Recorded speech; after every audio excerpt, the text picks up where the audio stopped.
Hello everyone, I am Bhanu sir. आज अपन क्या पढ़ने वाले हैं? अपने ह्यूमन आई का second important defect, that is myopia का ऑपोजिट डिफेक्ट, हाइपरमेट्रोपिया। मायोपिया, पास की चीजें दिख रही है, दूर की चीजें नहीं दिख रही, है ना? याद है, कॉनकेव लेंस लगा के बीमारी को ठीक किया। अब बिल्कुल ऑपोजिट बोलो, दूर की चीजें दिख रही है, पास की चीजें नहीं दिख रही। कौन सा लेंस लगाया? Convex lens. प्रॉब्लम को समझने के लिए डायग्राम बनाएंगे, उससे बहुत इजी हो जाएगा। डायग्राम को बनाने के लिए हम बनाएंगे आई बॉल, आई लेंस और ऑब्जेक्ट्स की पोजीशन।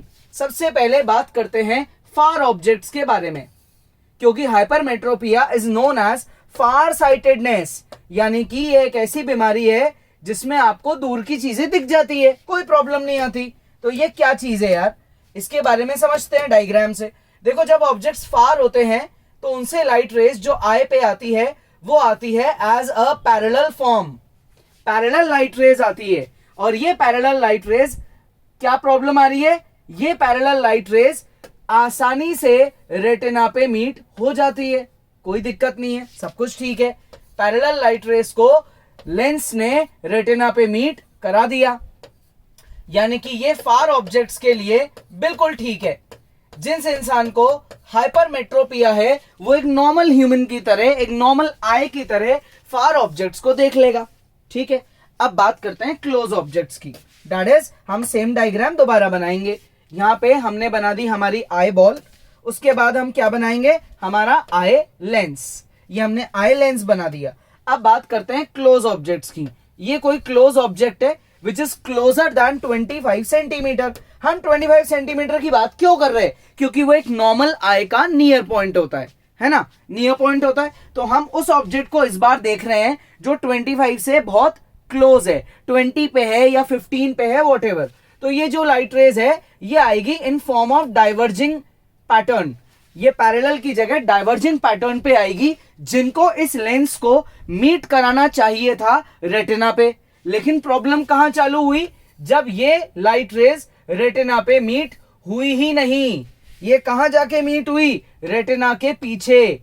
दैट इज इस लेंस ने क्या करा? इनको रेटिना पे मीट कराया ही नहीं। यहां बीमारी आ गई किस चीज के लिए? क्लोज ऑब्जेक्ट्स के लिए। तो जिस इंसान को मायोपिया होता, हाइपरमेट्रोपिया होता है, he is not able to make a correct focus on close objects, that is nearby objects. तो फिर इसको ठीक कैसे किया जाए? ठीक करने के लिए फिर से डायग्राम बनाते हैं, वेरी इजी। डायग्राम में क्या करेंगे? आई बॉल बनाएंगे, ठीक है। उसके बाद हमारा आई लेंस बनाएंगे। इसके बाद क्या करेंगे? हम इसके आगे एक लेंस और रख देंगे। कौन सा लेंस रखेंगे? सेम वही वाला lens, that is convex lens. अब ऑब्जेक्ट कहां था? ऑब्जेक्ट तो बहुत पास में था, क्लोजर दैन 25 सेंटीमीटर। तो ये ऑब्जेक्ट ने क्या करा? ये ऑब्जेक्ट ने डाइवर्जिंग रेज भेजी, किसे? हमारे लेंस को। लेकिन बीच में कौन आ गया? एक और लेंस आ गया। उसने क्या करा? इन डाइवर्जिंग रेज को क्या बना दिया? पैरेलल। यानी कि अब हमारे लिए ये वाली सिचुएशन है ही नहीं। अब हमने इस सिचुएशन को इसमें कन्वर्ट कर दिया, डाइवर्जिंग आती हुई रेस को हमने पैरेलल बना दिया, और हमारा आई लेंस बिना किसी प्रॉब्लम के उन पैरेलल लाइट रेस को कहां मीट करा देगा? रेटिना पे। ये रेज आ रही थी डाइवर्ज होते हुए, लेकिन एक आर्टिफिशियल कॉन्वेक्स लेंस ने उन डाइवर्जिंग रेस को क्या बना दिया है? पैरेलल बना दिया है। आर्टिफिशियल कॉन्वेक्स लेंस ने उनको पैरेलल बना दिया, और वो पैरेलल रेज आसानी से रेटिना पे जाके मीट हो गई। तो ये एक क्योर हो गया। ये हमने एक तरीका ढूंढ लिया जिससे जिस इंसान को पास की चीजें नहीं दिख रही है उसको भी दिखने लग जाएगी। उसको स्पेक्स पहनाओ या उसको लेंस वेयर करने को बोलो, कौन से? कॉन्वेक्स लेंस, ठीक है। So this is what is hypermetropia. Everything in diagram. Diagram आना चाहिए। मायोपिया, हाइपरमेट्रोपिया में सबसे बड़ा ही रोल डायग्राम का है। आपको डायग्राम आता है, आपको मार्क्स अच्छे मिलेंगे, आप चीजों को एक्सप्लेन कर पाओगे, ठीक है। आगे बात समझ में। अब ये हाइपरमेट्रोपिया हुआ क्यों? देखो, होने का रीजन जो क्या होता है यार, फार ऑब्जेक्ट्स होते हैं ना, उनके लिए हमारा जो आई लेंस है वो रहना चाहिए इस तरीके से, that is at low power. और जो क्लोज ऑब्जेक्ट्स होते हैं जो हमारे क्लोज ऑब्जेक्ट्स होते हैं उनके लिए हमारा जो लेंस है वो हो जाना चाहिए एट हाई पावर। प्रॉब्लम कहां आई? जब हमारा लेंस क्लोज ऑब्जेक्ट्स के लिए भी कैसा रह गया? Same to same. यहां प्रॉब्लम आ गई किसके लिए? क्लोज ऑब्जेक्ट्स के लिए, क्योंकि हमारा लेंस हाई पावर पे नहीं आ पाया।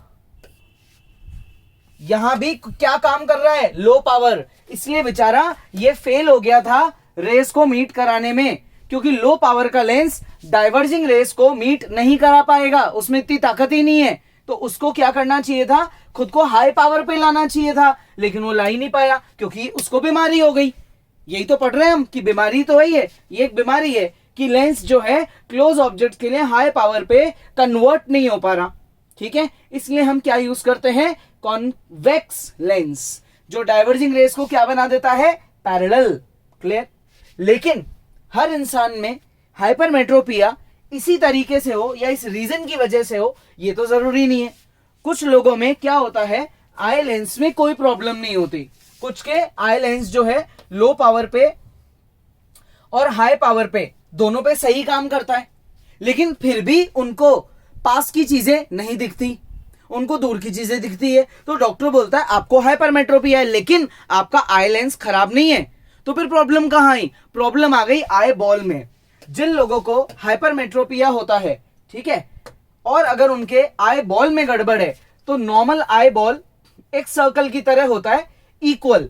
लेकिन जिनको क्या हो गया? हाइपरमेट्रोपिया, ये नॉर्मल आई बॉल है हमारा, ठीक है, ये नॉर्मल आई बॉल है। अब जिनको हाइपरमेट्रोपिया है उन बेचारों की आई बॉल की देखो आप रेटिना की पोजीशन आगे आ गई ना आगे। मायोपिया में था कि रेटिना पीछे चली गई, आई बॉल बिकम्स लॉन्ग, यहां आई बॉल बिकम्स शॉर्ट। ये ओरिजिनल आई बॉल है, लेकिन ये हमारी हाइपरमेट्रोपिक आई बॉल है। तो यहां पे ये एक प्रॉब्लम बन गई। होना चाहिए था ऐसा, लेकिन हुआ ऐसा। ये एक नॉर्मल आई बॉल है, ये हाइपरमेट्रोपिक आई बॉल है। तो कई बार ऐसा होता है कि लेंस में कोई गड़बड़ नहीं होती, लेंस लो पावर पे भी काम करता है, हाई पावर पे भी करता है, लेकिन रेटिना अपनी जगह से आगे आ गई। तो क्या हुआ? फिर डायग्राम से समझो। रेटिना को होना चाहिए था पीछे, लेंस बिल्कुल सही काम कर रहा था, लेंस को क्या पता रेटिना आगे आ गई, लेंस ने अपना काम सही कर दिया, क्लोज ऑब्जेक्ट्स को भी आसानी से मीट करा दिया। लेंस का यही टारगेट था कि जाके रेटिना पे मीट हो जाए, लेकिन रेटिना तो आगे आ चुकी है, इसलिए इमेज नहीं बन पाएगी, यानी कि पास की चीजें नहीं दिख पाएगी। Clear? So there are two different reasons. या तो हमारा लेंस हाई पावर पे नहीं आ पाता, यह है रीजन नंबर 1, ठीक है। और दूसरा रीजन क्या है? Eye ball becomes short. Eye ball क्या बन जाता है? शॉर्ट। लॉन्ग जो था, जो एक्चुअल लेंथ थी, उससे रेटिना आगे आ गई।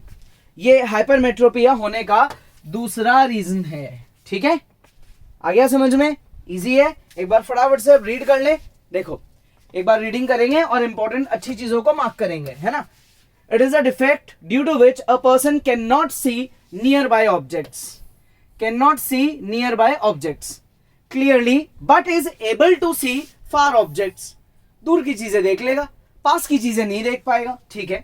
It is also known as far sightedness और डिस्टेंट साइटेडनेस। साइटेडनेस मतलब देख रहा है, ये दूर की चीजों को देख रहा है, पास की चीजों को नहीं देख पा रहा।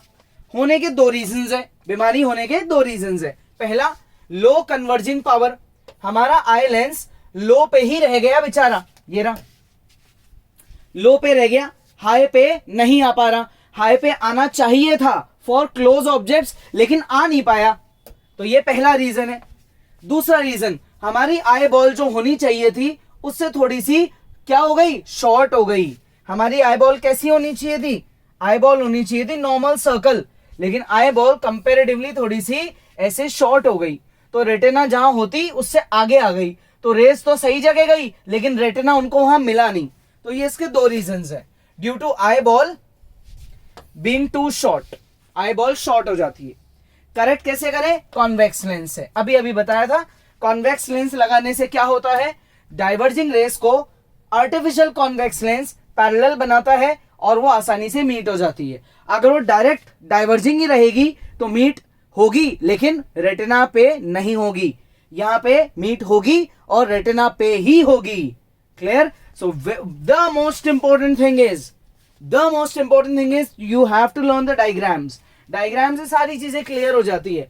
पास दूर की चीजें देख पा रहा है, पास की चीजें नहीं देख पा रहा है। ठीक है, और ये ठीक करने का तरीका है, बहुत ज्यादा इंपॉर्टेंट है डायग्राम, मायोपिया में भी और हाइपरमेट्रोपिया में भी। उसके बाद आती है टर्न थ्योरी की, है ना।